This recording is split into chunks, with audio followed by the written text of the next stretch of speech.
बिस्मिल्लाहिर्रहमानिर्रहीम। अस्सलाम वालेकुम व्यूअर्स, आप देख रहे हैं डाइनिंग। और आज हम खस्ता दाल कचौरी के साथ साथ खट्टे आलू और स्पेशल चटनी भी बना रहे हैं। रेसिपी पसंद आए तो चैनल को सब्सक्राइब कर दें। बेल आइकन को ऑल पे कर देने से आपको वीडियो का नोटिफिकेशन सबसे पहले फ्री में मिल जाएगा। कचौरी में फिलिंग आप अपनी मर्जी की किसी भी दाल से कर सकते हैं, लेकिन हमने दाल मूंग ली है, ये आधा कप है क्योंकि ये फटाफट से गल जाती है। दाल को 3 से 4 पानियों में अच्छी तरह से धो लेने के बाद जब हम बनाने लगे तो गैस का प्रेशर खत्म हो गया। सो अब सुबह सुबह हमने इसकी तैयारी शुरू किया है, यानी दाल रात भर की भीगी हुई है, इसलिए बहुत कम पानी इसमें गया है, यानी सिर्फ 300 ml। लास्ट में ये जो थोड़ा सा पानी रह गया ना, इसे हम बचा लेंगे, मे भी इसमें कोई मिट्टी की ज़रात ना हो। दाल को हाज़म बनाने के लिए हम बड़ी इलायची का इस्तेमाल कर रहे हैं। इसमें मैं आपको अहम टिप देती चलूँ। देखिए, जब हम दाल या गोश्त को बॉयल करते हैं तो इसकी सतह पे जो झाग आती है इसे कभी भी नहीं निकाला जाता है, क्योंकि इसमें मुकम्मल ग़िज़ाइयत होती है। दाल का सभी पानी इसके अंदर ही जज्ब हो के खुश्क हो चुका है। सो अब हम इसमें से काली इलायची को अलग कर लेते हैं। इसके साथ ही पैन में 3 टेबल स्पून ऑयल डालते हुए चॉप लहसुन डाल दिया है। ये 1 टेबल स्पून है, बिल्कुल लो हीट पे इसे हल्की सुनहरी रंगत आने तक भून लिया है। इसके साथ 1 चाय की चम्मच बेसन डालते हुए इसे भून लेते हैं। बेसन बाइंडिंग का काम करेगा। दाल कचौरी में दाल को बिल्कुल भी फीका नहीं रखा जाता। सो नमक आधी चाय की चम्मच से थोड़ा कम है, आधी चाय की चम्मच लाल मिर्च पाउडर, अधकुटा खुश्क धनिया ये 1 टेबल स्पून है, और कसूरी मेथी 1 चाय की चम्मच। सभी को सिर्फ 30 सेकंड्स के लिए भून लेने के बाद सिर्फ 4 चम्मच पानी शामिल कर देते हैं। अभी तक हीट को लो ही रखा हुआ है, अच्छी तरह से मिक्स कर लेते हैं। इस तरह से मसालों का कच्चापन भी खत्म हो जाएगा और ये जलने भी नहीं पाएंगे। इसमें आप एक अहम पॉइंट नोट कीजिएगा। देखिए, पानी अभी मुकम्मल तौर पे खुश्क नहीं हुआ तो हमने इसमें उबली हुई दाल भी शामिल कर दी, और जब दाल में हम सभी कुछ मिक्स करेंगे ना तो इसमें फ्लेवर चला जाएगा। हीट को लगातार लो ही रखते हुए अब हम दाल को इस तरह से मैश करें कि कुछ दाने तो साबुत रहेंगे और कुछ मैश हो जाएंगे। इसका ये फायदा है कि जब हम कचौरी में फिलिंग करेंगे, कचौरी में फिलिंग आसानी से हो जाएगी, यानी बाइंड पोजीशन में रहेगी। फिलिंग तैयार हो गई है। सो अब हम इसे फैलाते हुए हीट को ऑफ कर देते हैं। इसमें जो भी नमी होगी ना वो खत्म हो जाएगी। 1 कप खूब उबलते हुए पानी में हमने 4 चम्मच इमली भिगो दी है। कचौरी के लिए आटे में आधी चाय की चम्मच नमक और 1 खाने वाला चम्मच जमा हुआ घी, ये बड़ा चम्मच है, यानी 2 टेबल स्पून दही डाल दिया है। कचौरी बनाने के लिए अच्छी क्वालिटी का मैदा हमने 2 कप लिया है। सभी को हाथों से खूब अच्छी तरह से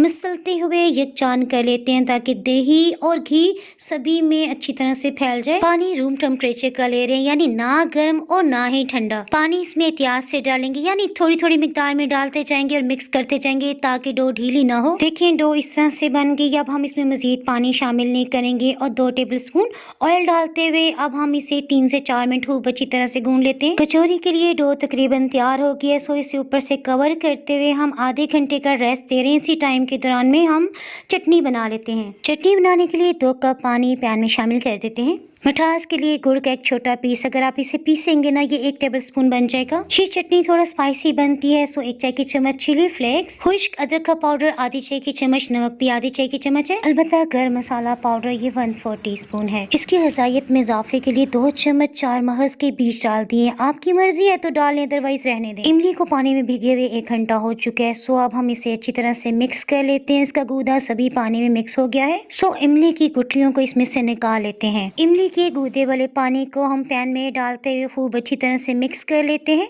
हीट को मीडियम लो रखा हुआ है। जितनी देर में ये बॉइलिंग पॉइंट पे आता है, इसके साथ ही इसे गाढ़ा करने के लिए मिक्सचर तैयार करते हैं। इसके लिए रूम टेम्परेचर पे आधा कप पानी लिया, 1 चाय की चम्मच कॉर्नफ्लावर अच्छी तरह से मिक्स कर लेने के बाद इसे इसमें डाल देते हैं। कॉर्नफ्लावर डालने के बाद 10 मिनट तक हमने इसे अच्छी तरह से पका लिया है। ठंडा होने पे इसे सर्विंग बाउल में डाल लिया है। कचौरी में दाल की फिलिंग से पहले मैं आपको दिखाती चलूं कि एक्स्ट्रा क्रिस्पी आलू की कचौरी की रेसिपी अपलोड हो चुकी है। इसकी रेसिपी अगर आप जानना चाहें तो ऊपर आई बटन में लिंक नजर आ रहा है, उसे क्लिक करके रेसिपी देख सकते हैं। दाल कचौरी को खट्टे आलू के साथ सर्व किया जाता है। खट्टे आलू बनाने के लिए 5 कप पानी पैन में डाल देते हैं। आलूओं को धो लेने के बाद छिलका उतार के चॉप कर लिया। ये 3 कप बन गए हैं। मसाला जात में नमक 1 टेबल स्पून, लाल मिर्च पाउडर 1 चाय की चम्मच और अधकुटी लाल मिर्च यानी चिली फ्लेक्स ये भी 1 ही चाय की चम्मच है। 1 खाने वाला चम्मच हाफ क्रश खुश्क धनिया लिया है और आधी चाय की चम्मच से थोड़ा कम हल्दी पाउडर है। ये हमने घर में ही पीसा है। एंड कार्ड में आपको इसकी रेसिपी मिल जाएगी। हीट को मीडियम लो ही रखकर सभी को खूब अच्छी तरह से मिक्स कर लेते हैं। इसमें 1 खाने वाला चम्मच